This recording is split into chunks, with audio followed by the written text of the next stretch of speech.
So to upload a image to Canva is actually pretty easy. So let's go ahead and go to where it says create a design, and I'm just going to pick an Instagram post for this example. And this is going to give us a blank page here. Now, if we want to upload an image, we go to the left-hand side where it says uploads. I'm going to click on upload files. I'm just going to go ahead and upload this image of a thumbnail I did for another video. And now we can see my image in the left-hand side here. So if I want to use this image, I could just click on it and it's going to bring it to my page. And now we can go ahead and move this image around and we can adjust the size or shrink it as much as we want.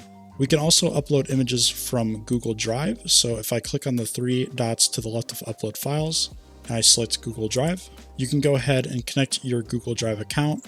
And once you do that, you can open up your Google Drive. And now I can see my files on Google Drive and I can go ahead and drag and drop those images onto my page here. If you're interested in becoming a Canva expert, you can check out the Skillshare link in the description down below.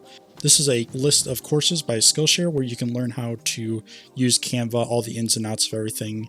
If you want to start growing a business using Canva, if you want to start doing social media marketing as well, pretty much everything you could honestly want to learn about Canva is within this list. So if you want to go check that out, I'll have a link in the description down below.